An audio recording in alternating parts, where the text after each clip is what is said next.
The defense of the American combat base at Khe Sanh was given the code name Operation Scotland. Khe Sanh was one of the most remote outposts in Vietnam, but by January 1968, even the American president, Lyndon Johnson, had taken a personal interest. With the Marines facing a full-scale siege by the North Vietnamese army, the question was being asked, should the base be held or should it be quietly abandoned?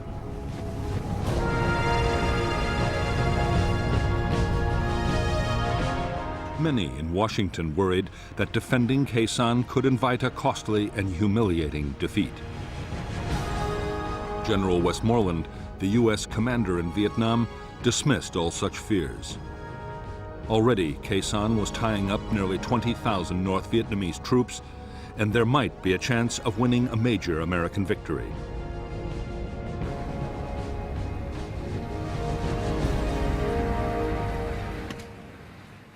General Rath von Tompkins, the new commander of the 3rd Marine Division, was also convinced that the base could and should be held. To boost the defenses, he had sent a 3rd Battalion of the 26th Marines as reinforcements. They were directed to Hill 558, from where they could provide fire support. There were now 5,000 American troops at Khe Sanh.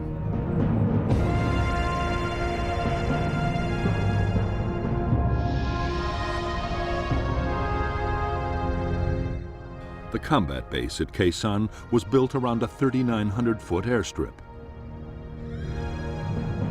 Beside the strip was the Marine Air Traffic Control Unit. Nearby was the 26th Marine Command Post and the Fire Support Coordination Center.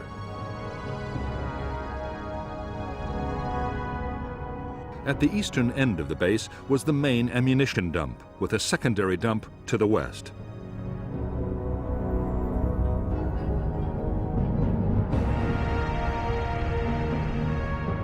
The base perimeter was manned by the 1st Battalion and a company of the 3rd.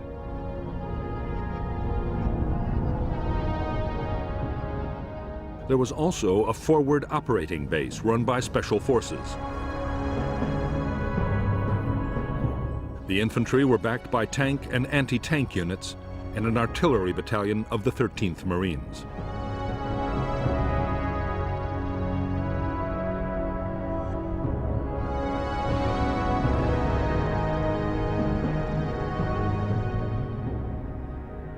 Outside the Khe Sanh base, the Marines held Hill 881 South, Hill 861, and a radio relay station on Hill 950. The whole 2nd Battalion occupied Hill 558 to block the Rao Quan River Valley.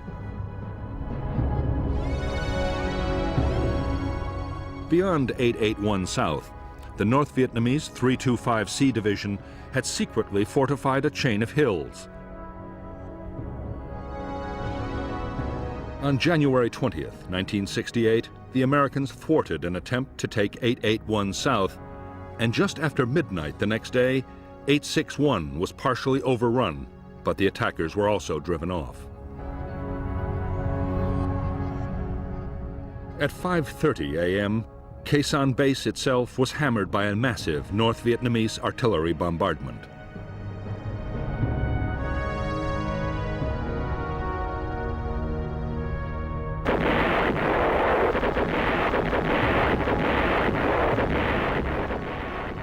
The shattering barrage of shells, mortars, and rockets, which slammed into the Marine combat base at 0530 on January 21st, signaled the start of the battle for Khe Sanh.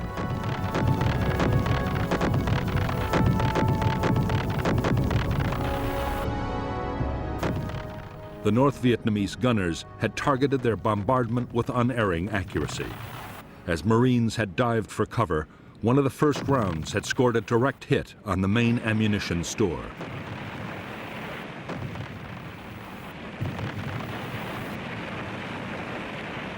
The No. 1 dump stored 1,500 tons of artillery and mortar rounds 90% of the base's entire stock, or 10,000 rounds. All of it was lost. 18 men were killed instantly and 40 were wounded as the ammunition exploded and shells and mortar rounds flew in every direction. The explosions would go on for another 48 hours.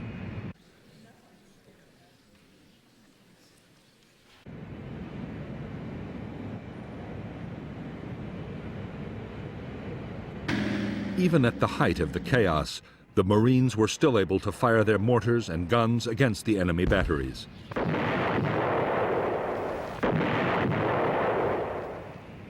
They also called in air support, and very quickly, fighter bombers were blasting the suspected locations of the North Vietnamese artillery, which in return scored 300 direct heavy artillery hits on the firebase.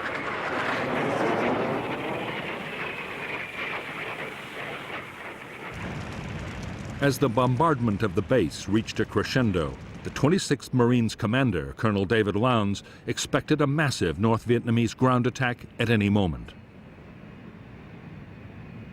But the attack didn't come. The North Vietnamese infantry had a different objective. The target was Khe Sanh village, 3 miles from the Marine combat base.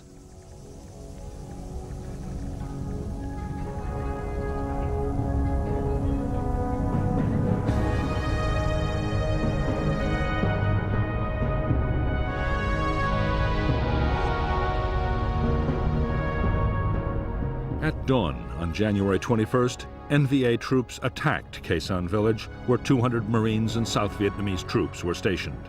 The North Vietnamese attackers were a 400-man battalion of the 66th Regiment. The battalion attacked twice, but in the face of powerful American artillery and airstrikes, failed to take the village.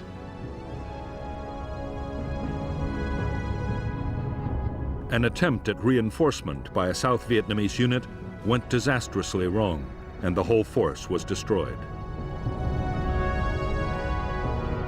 Later in the day, the village was evacuated and abandoned to the NVA.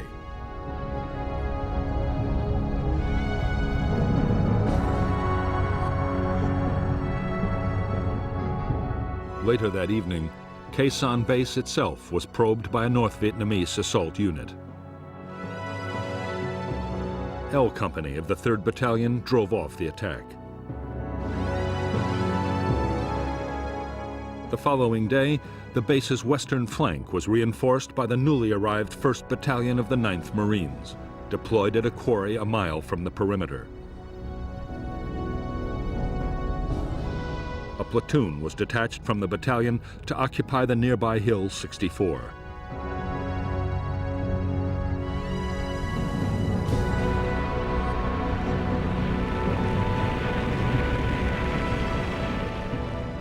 For the Marines inside the Khe Sanh base, the days were now filled with feverish activity. There were sudden heavy bombardments from NVA guns and rockets.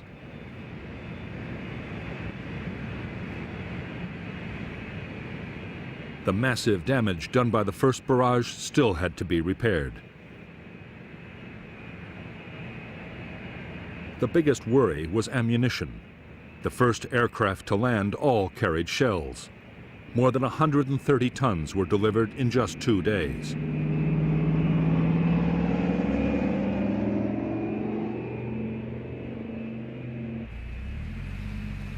Reinforcements arrived too. The Marines were joined by 300 South Vietnamese Army Rangers, and Colonel Lowndes now had more than 6,000 men inside the compound and in 7 defended positions on the surrounding hills.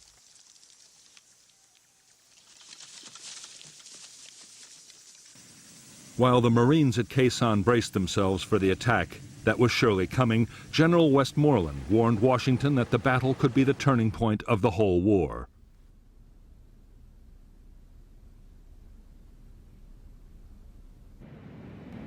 In the United States, President Johnson was getting more and more worried about what might happen. The last thing he wanted was an American version of Dien Bien Phu, but he was determined to support his commander. Westmoreland would be allowed to fight the battle he wanted. There would be no U.S. withdrawal from Khe Sanh, despite the fact that the NVA were still raining between 150 and 300 shells a day on Khe Sanh.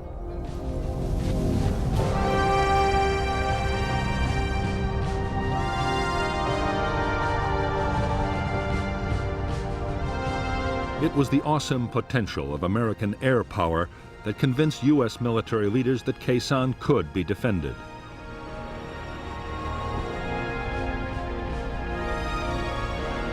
Before the battle had started, on 5th January, Westmoreland and U.S. tacticians devised a plan for defending Khe Sanh by bombing. It was already being unleashed on the North Vietnamese divisions with devastating effect.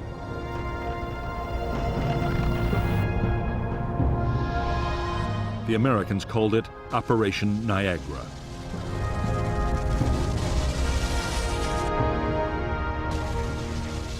The first part of Niagara was to pinpoint North Vietnamese troop concentrations.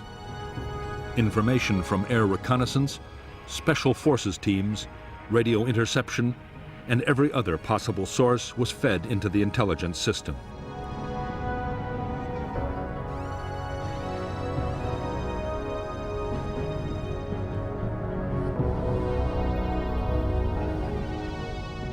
Niagara also deployed the most advanced and secret surveillance technology in the world.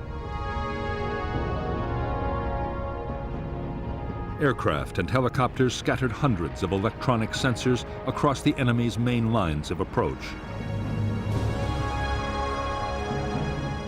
They could detect the movement of troops and send signals to alert the Americans. As the intelligence picture built up, Operation Niagara quickly gathered momentum. In spite of rivalry between the Air Force and the Marines over who should control operations, every available warplane in the area was standing by. At the peak of the siege, American planes dropped triple the tonnage of bombs delivered on a peak day during World War II.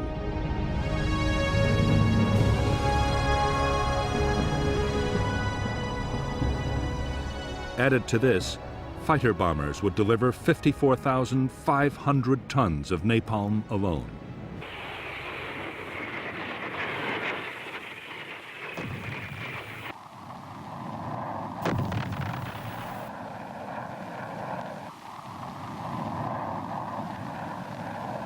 Although fighter bombers were flying the vast majority of Niagara missions, most of the sheer weight of bombs was being delivered by B-52s, as part of an ongoing operation codenamed Arclight. The strikes were flown around the clock. A cell of 3 B-52s arrived over the Khe Sanh area every 90 minutes.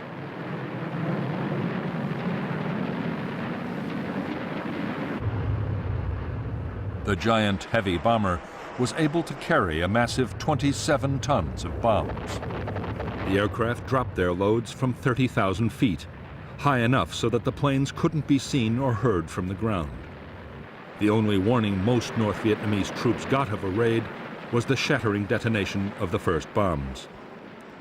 Over the 77 days of the siege, B-52s flew over 2,500 sorties, dropping more than 53,000 tons of bombs. The biggest Arclight raid of the Vietnam War so far was launched as part of Operation Niagara on January 30th. American radio direction finding seemed to have discovered North Vietnamese Army headquarters for the Khe Sanh offensive. Whether it was or not, no one is sure, but the site was annihilated by 2 B-52 raids in a single day.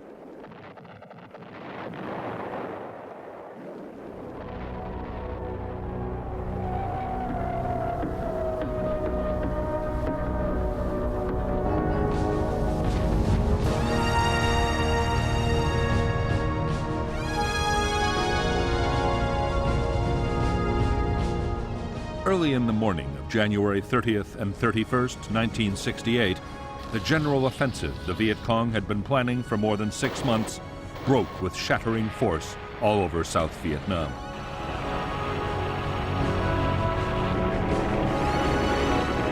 As tens of thousands of Viet Cong attacked towns, cities, and military installations, American commanders were stunned by the sheer scale of the assault.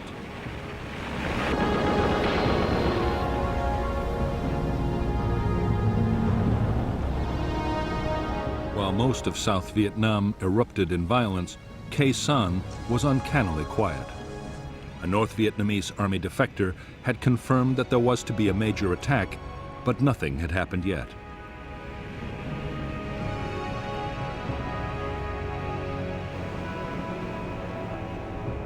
Some U.S. commanders believed that the arc light raids had shattered the North Vietnamese command system.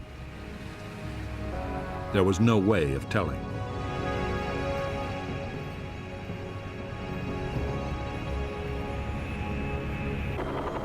As the tide of the Viet Cong's Tet Offensive swept over South Vietnam, most of the advance was being countered by the South Vietnamese army.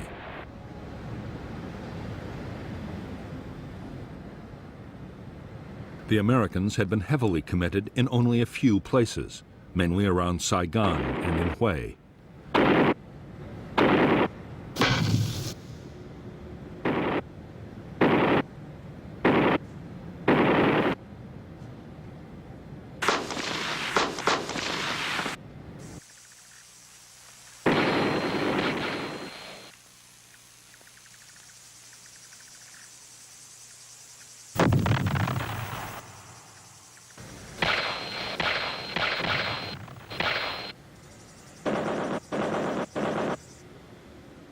General Westmoreland was holding back his forces, still convinced that the main attack would come at Khe Sanh. By this time, the weather in the Khe Sanh area had deteriorated badly. Heavy cloud cover had limited American airstrikes. The battle for the combat base had settled into a straight fight between American and North Vietnamese gunners.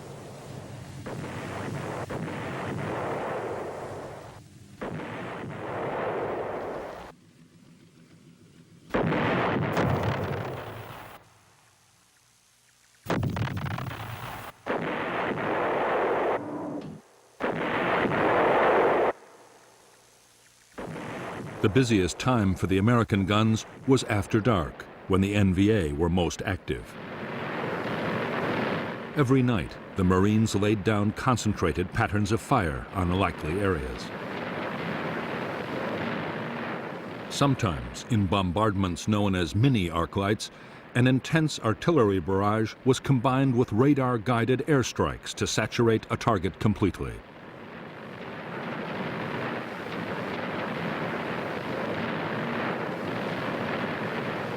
As for the North Vietnamese artillery, most of the guns, rockets, and mortars were by now in place. Getting them into position had been a massive job. Northern troops had also sighted hundreds of ammunition dumps around Khe Sanh and across the border in Laos.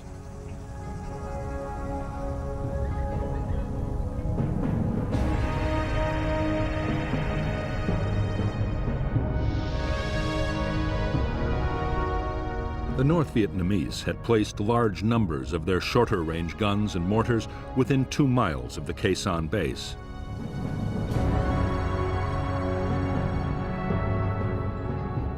Most of the big rockets were fired from Hill 881 north. The heavy guns were much further away, on Hill 305, and in caves on the slopes of the Ko Rock Mountain across the border in Laos. While they could hit the Americans, the Marine guns didn't have the range to hit back. Even the Army's big guns on the Rock Pile and Camp Carroll couldn't reach the NVA's heavy batteries.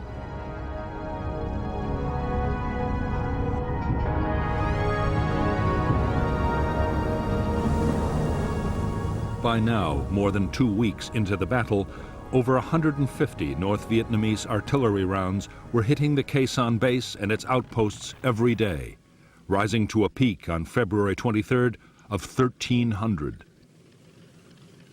For the Marines, Building the best possible protection was a matter of life and death.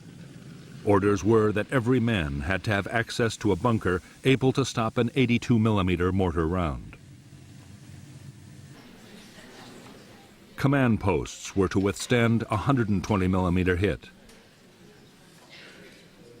As for the heavy shells of the NVA's biggest guns, nothing could stop those.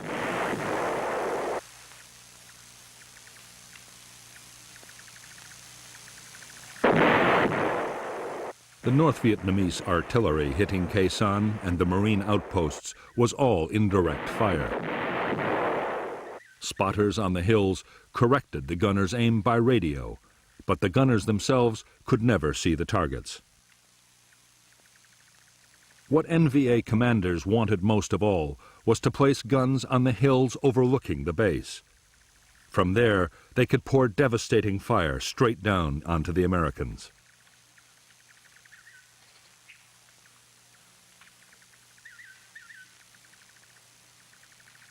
On February 5, 1968, the American chain of electronic sensors detected a large-scale NVA movement.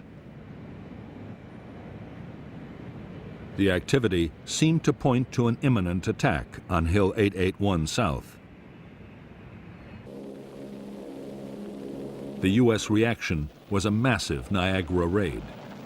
Whole North Vietnamese units were caught in the open as the entire area around the hill was devastated in a massive storm of bombs.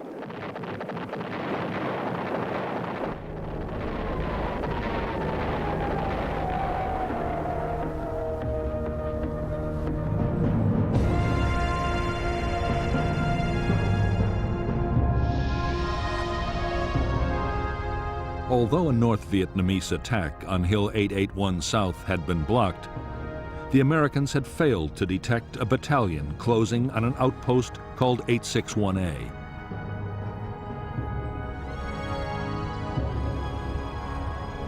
There, a single Marine company drove off two determined assaults as artillery fire destroyed the follow-on waves of NVA troops.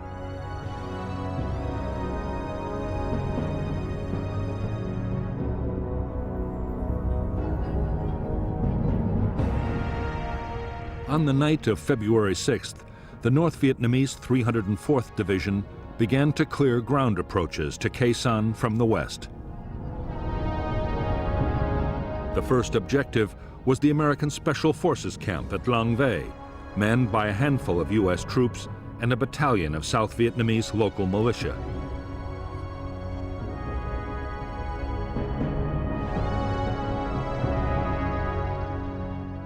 The attack was launched by the 66th Regiment, 1,500 men backed for the first time by tanks. In less than 3 hours, the Long Vây camp was overrun, and only 74 of the 400 U.S. and South Vietnamese defenders survived. The next target for the NVA was Hill 64, occupied by a single American platoon. A two-pronged infantry attack was launched against the hill, but a relief platoon, supported by fierce air and artillery fire, drove the North Vietnamese to the west.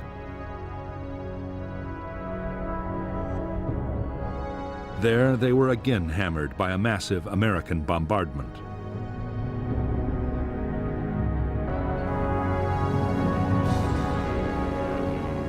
Even though the NVA had again failed to take any more American hill outposts and had lost hundreds of men in the attempt, they had at least captured Long Vây.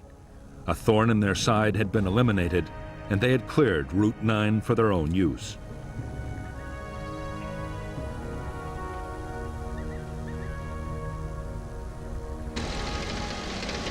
Artillery reinforcements, including 130mm guns, could now be brought much closer to the Khe Sanh base.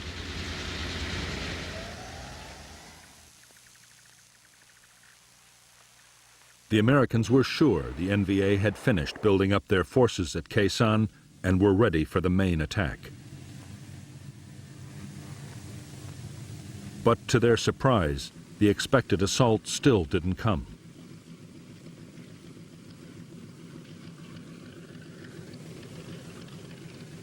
Instead, the siege settled down to a deadly daily duel fought by artillery and aircraft. At the same time, the North Vietnamese began to launch frequent small-scale probes against the base perimeter.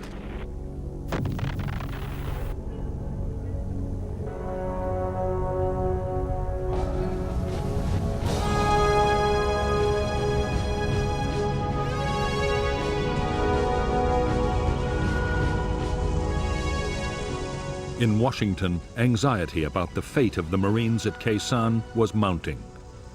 A relief operation was being planned, but it would demand powerful forces and couldn't be mounted for weeks.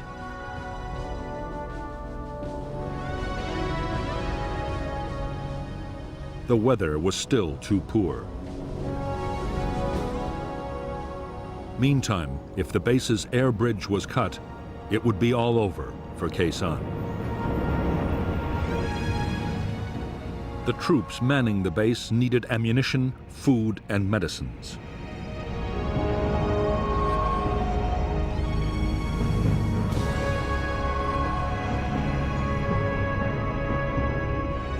Casualties had to be evacuated. Men finishing their tours of duty had to be flown out and replacements brought in.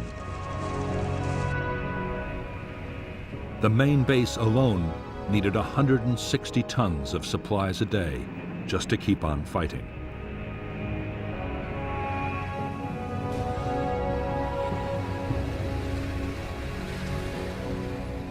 The supply effort depended above all on the huge load-carrying ability of the C-130 Hercules transport.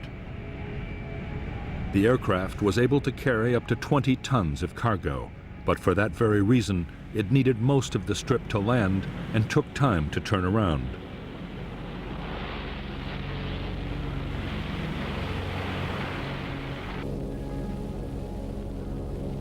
Every plane met a storm of anti-aircraft fire, mortars, and artillery.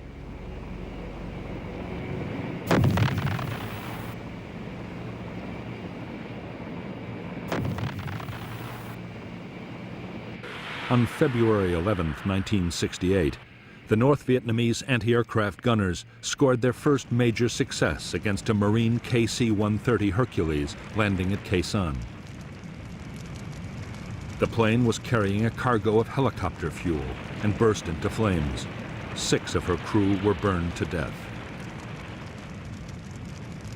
The loss of the C-130 marked the end of attempts to land very large aircraft at Khe Sanh. Smaller, more nimble planes, like the C-123 Provider, as well as Marine helicopters would still come in. But without the big loads of the Hercules, the base would never survive. Other methods would have to be tried. The most successful new method was called LAPES, the Low-Altitude Parachute Extraction System. The Hercules flew only 5 feet above the runway while a parachute snatched the cargo pallets out of the hold.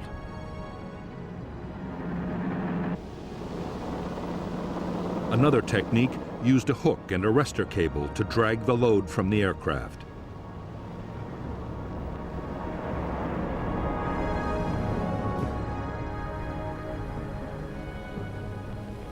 In February 1968, appalling weather with ground fog and low cloud stopped all low-altitude deliveries. The only option was to parachute supplies into a drop zone just outside the perimeter. Several thousand tons would arrive this way, but still for the Marines, bad weather invariably meant tight rations.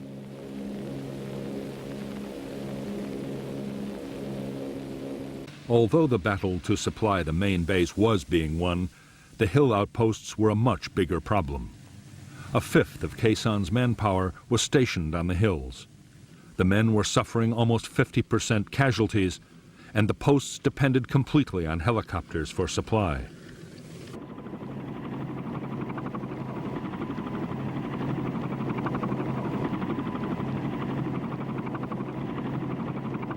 For the crews of helicopters supplying the hill outposts, every mission was a gamble with death. North Vietnamese gunners were quick to target the approaches and the landing zones.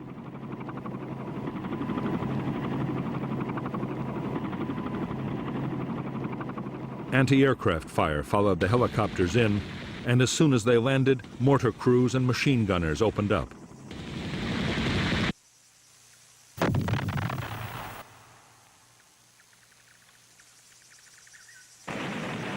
As the slopes of the hills became a graveyard for American helicopters, the Marines realized that the survival of the hill outposts was under serious threat. And if they fell, the main base couldn't last for long.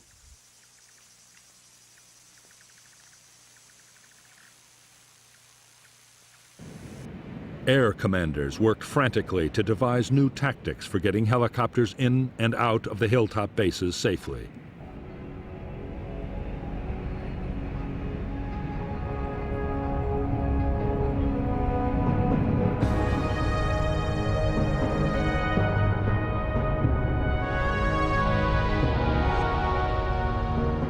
The tactics the Americans devised depended on swamping the enemy anti-aircraft guns and mortars around a landing zone with a high-speed assault.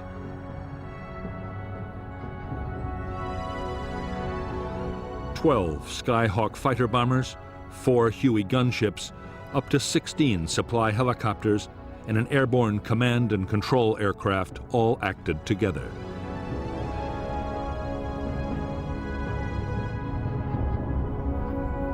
The first stage was for 4 Skyhawks to hit North Vietnamese positions with bombs and napalm. 2 more laid tear gas.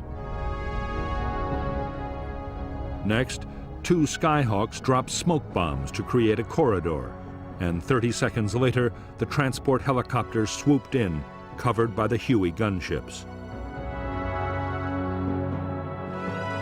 Meanwhile, 4 more Skyhawks with rockets, bombs, and guns made close-in attacks. The whole operation was over in less than 5 minutes.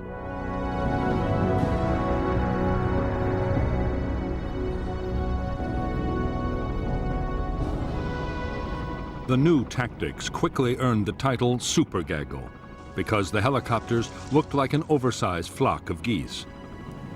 With the fighters and gunships in the air too, the method took incredible timing to pull off successfully.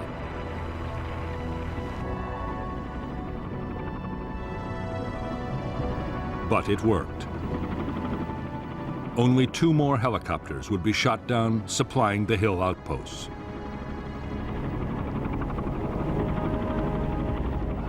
By now, the strain of the long siege was beginning to tell on the troops at Khe Sanh. Being under shell fire every day meant a steady drain of casualties and constant tension. Food was often down to 2 C-ration meals daily. Conditions were appalling. The bunkers were knee-deep in filth and mud and overrun by rats. In addition, it was impossible to forget that up to 20,000 enemy soldiers were waiting for the signal to storm the base.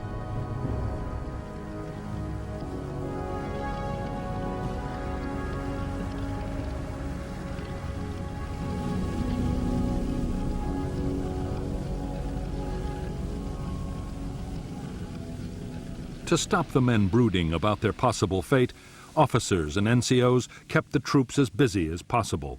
Digging trenches, filling sandbags, and improving bunkers was a big part of every day.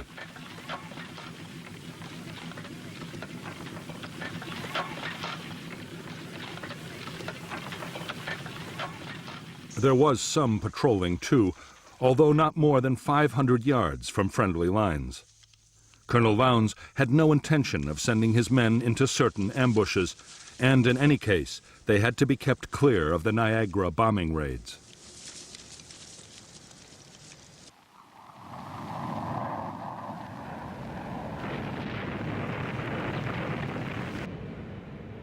On the base perimeter, the watchword was constant vigilance.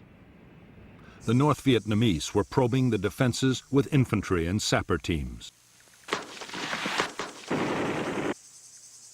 The Americans were facing assaults of up to 200 men at a time as the enemy tested for weaknesses in the line. The Marines were also plagued by hidden machine gun nests, which could open up at any moment, day or night.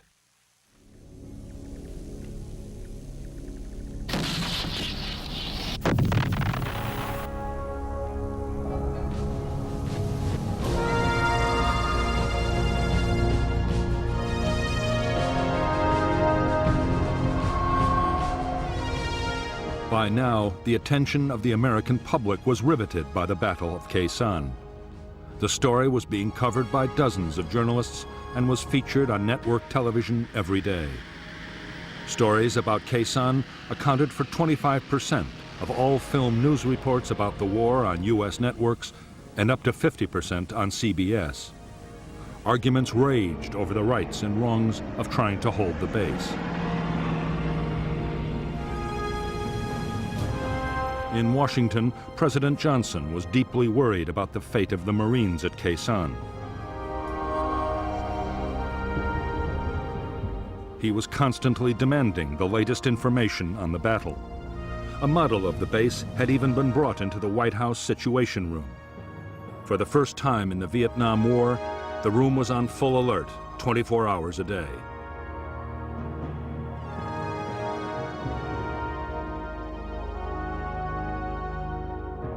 A multitude of doubts and fears haunted the president and his advisors.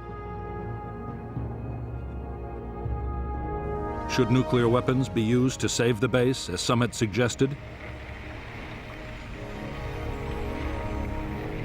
What if the enemy diverted or poisoned the base's water supply? Most worrying of all, what if enemy jets mounted a sudden bombing attack on Khe Sanh? It would be a massive propaganda victory for the North.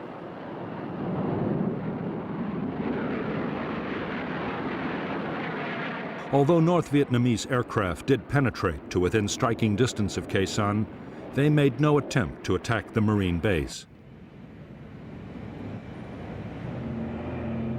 American air defenses over the DMZ were far too strong.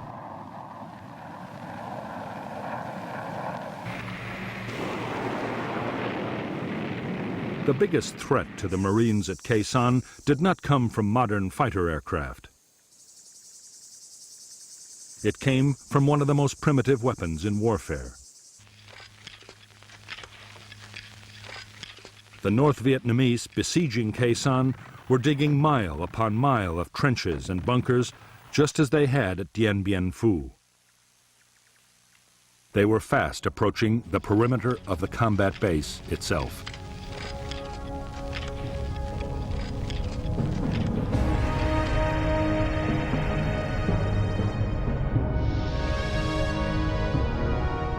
Already there was a major system of North Vietnamese fortifications on Hill 471, less than 2 miles to the south of the Khe Sanh base.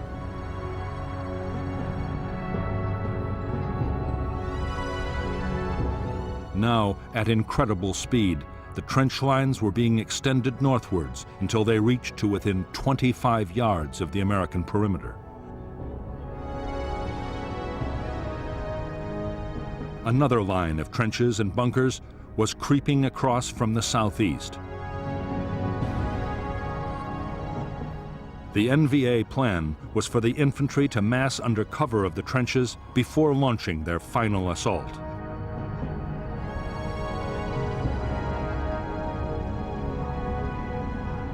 By the last week of February 1968, few Americans inside Khe Sanh doubted that the big North Vietnamese ground assault would have to come soon. The moon was in its darkest phase, and a night infantry attack would have a good chance of overwhelming the perimeter defenses. Smashing the enemy trench lines was an absolute priority.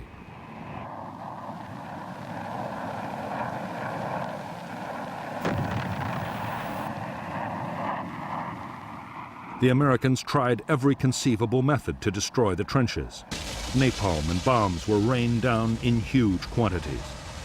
The Marines fired countless artillery barrages.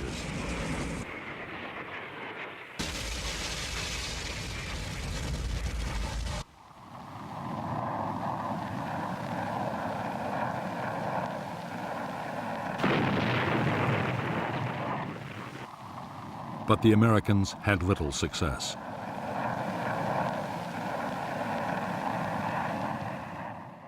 The discouraging fact, learned from other wars, was that it could take 1,000 hits to destroy 100 yards of trenches.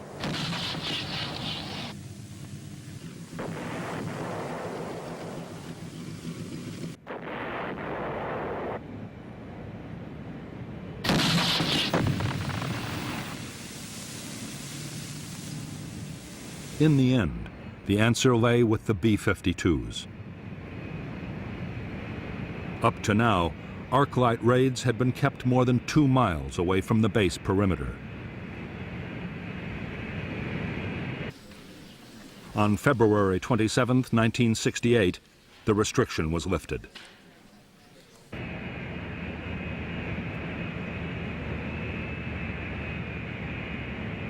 For the first time, the B-52s, under close radar guidance, dropped their bombs to within 1,200 yards of the Khe Sanh base.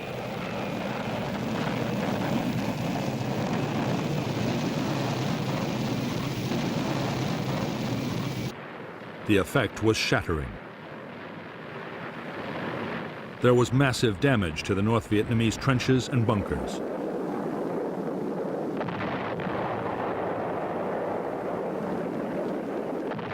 It was a turning point in the battle for Khe Sanh.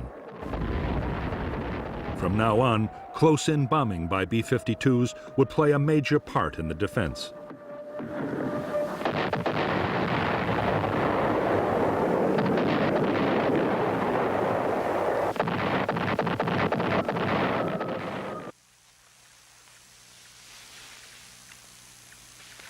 The sudden increase in North Vietnamese activity around Khe Sanh had left no one in any doubt that the climax of the battle was near.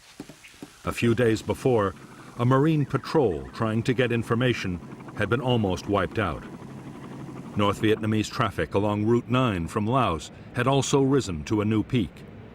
Enormous quantities of supplies were being rushed to the Khe Sanh divisions for the final assault.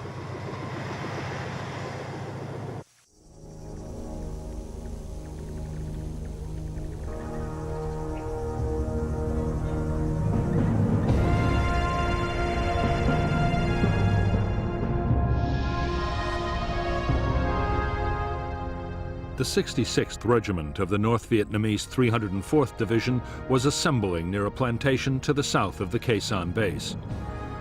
Units were also massing near an old French fort. On the night of February 29th, a battalion of the 304th NVA Division assaulted the 37th ARVN Rangers at the eastern edge of the camp, a diversion to cover the unexpected and imminent withdrawal of all NLF troops from Khe Sanh. The American defense was to coordinate strikes by artillery, fighter bombers, and B-52s on 3 main areas through which the attacking NVA had to pass. Then, as the final assault waves approached the base, Khe Sanh's own defensive fire plan was unleashed.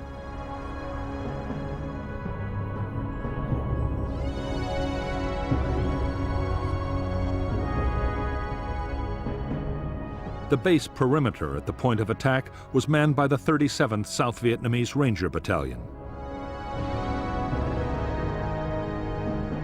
As the lead NVA units advanced, the base fired an artillery pattern forming the sides of an open box.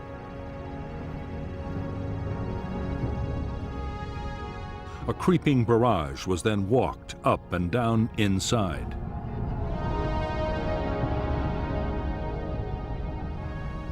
At the same time, 2 NVA battalions, cut off behind the box, were hit by fighter bomber strikes. While long-range artillery from the Rockpile and Camp Carroll created a moving outer cordon.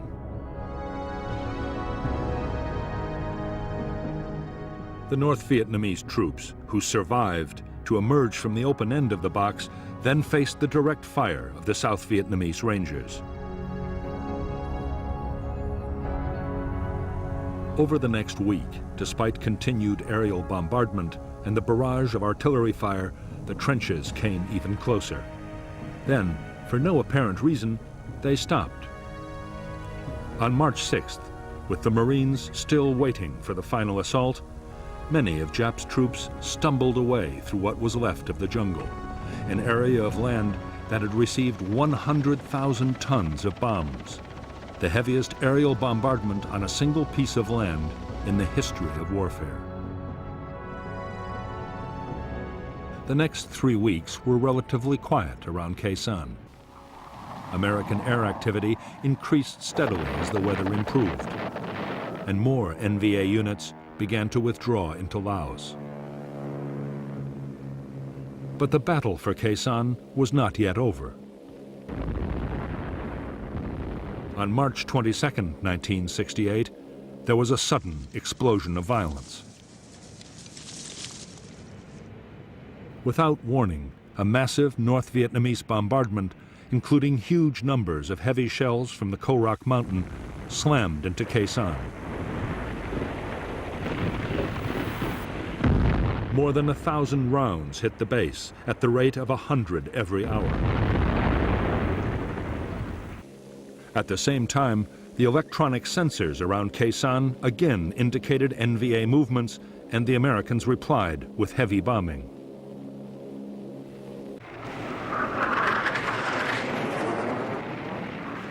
As the weather steadily improved, U.S. air attacks around the Khe Sanh base grew fiercer by the day. Further afield, over the North Vietnamese rear areas, fighter bombers roamed with orders to pounce on any movement.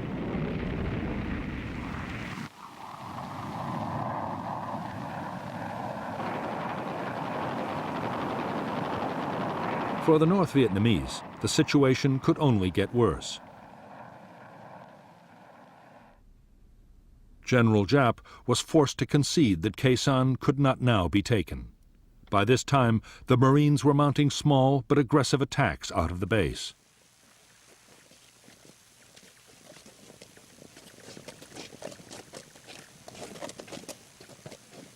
General Giap now ordered the remainder of his units to pull back from Khe Sanh. One by one, the NVA regiments around the base melted away. Only 6,000 troops were left behind to continue the siege of the Marine combat base.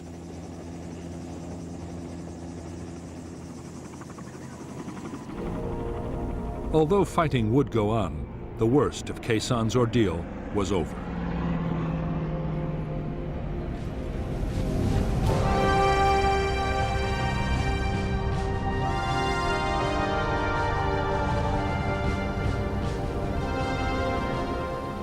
On April 1, 1968, the Americans formally ended Operation Scotland, the defense of Khe Sanh, and 7 days later began Operation Pegasus.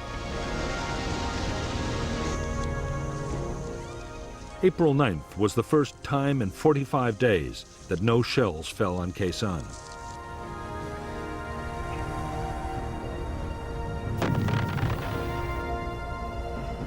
The aim of Pegasus was to reopen Route 9, the road linking Khe Sanh to the other American bases along the demilitarized zone.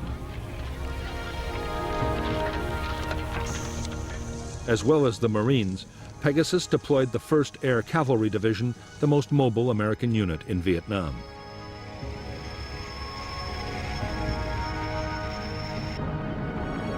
The Air Cavalry had more helicopters and airborne firepower than any other U.S. unit. It was perfectly suited to the rugged and demanding terrain near Khe Sanh.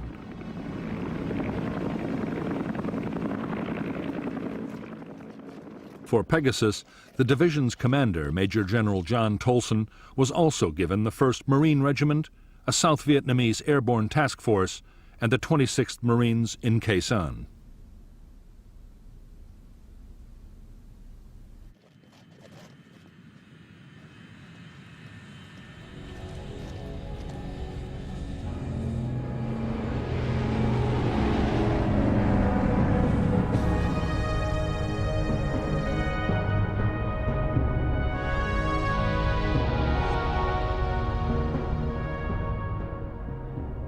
The entire length of Route 9 was still dominated by North Vietnamese Army units, especially elements of the 66th and 29th Regiments.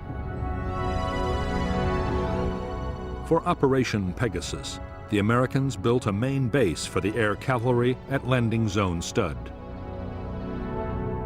The Marines would operate out of Ka Lu. The plan was for air assaults to seize landing zones and fire bases north and south of Route 9, while other forces pushed down the road.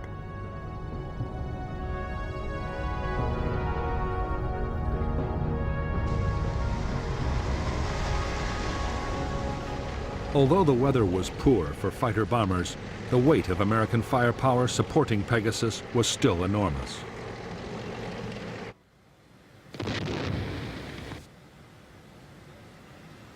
In a single day, the Americans fired more than 10,000 artillery rounds.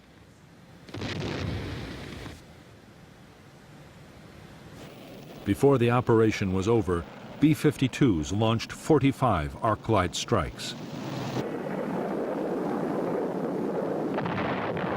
The American offensive was unstoppable. By April 5, 1968, the air cavalry had forged past Khe Sanh and established landing zones west and south of the combat base.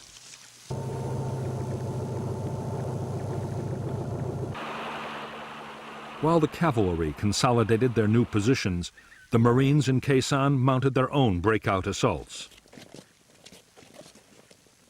There was strong resistance from battalions of the North Vietnamese 66th Regiment, which mounted fierce counterattacks, but the Marines succeeded in taking Hill 471.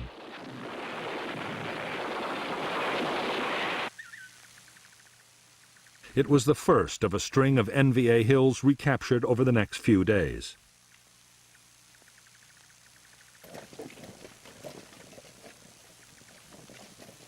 On April 8, 1968, the air cavalry and the 26th Marines at the combat base linked up, formally ending the siege of Khe Sanh.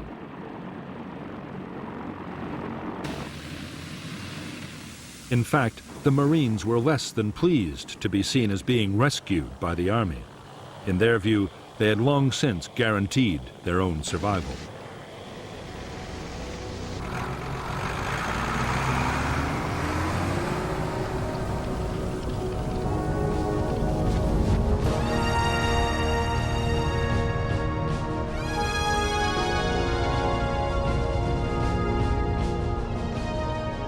The 77-day siege of Khe Sanh had turned into the biggest single battle of the Vietnam War. The official assessment of the North Vietnamese Army dead was just over 1,600, with 2 divisions all but shattered. But thousands more were probably killed by bombs and left no trace of ever having existed.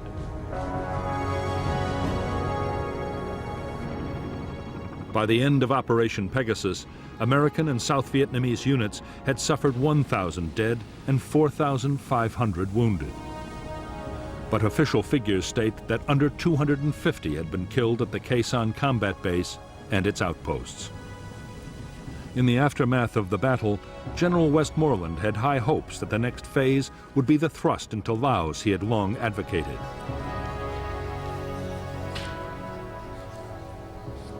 He now had the forces he needed.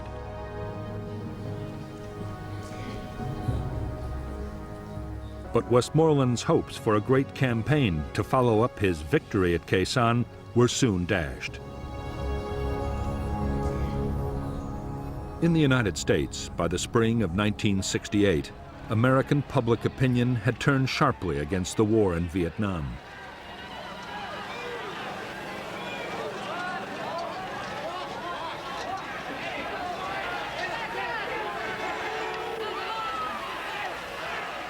The shock of the Tet Offensive had led many to believe that the U.S. would have to withdraw sooner or later. Under severe pressure, President Johnson had promised to search for a negotiated peace. He ruled out any big troop increases and any widening of the conflict.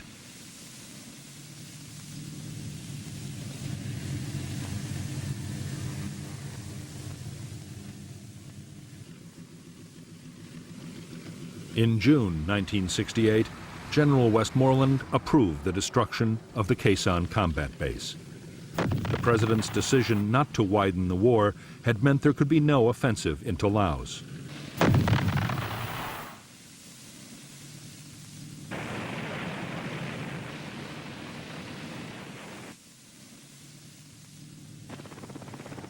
Nor was the base needed for defense, as there were now strong and highly mobile American forces in the area.